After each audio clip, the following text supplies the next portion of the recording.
Vai tev arī ir apnicis braukt ar garlaicīgiem auto? Iegādājies vācu klasiku Volkswagen Jetta otrās paaudzes.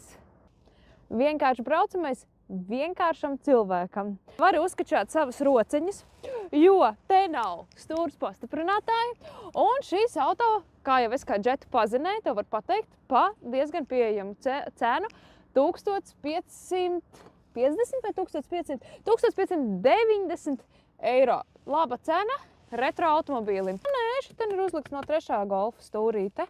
Jā. Bet tā vispārējais ļoti līdzīgs kā manai Jettai. Gribi foršu mašīnu, brauc uz plečiem un pērc. Kur meklēt braucamu? Motorfai LV. Labākā likme piķim. Tepat Motorfai LV. Apkopo datus no oficiāliem autotirgotājiem Latvijā.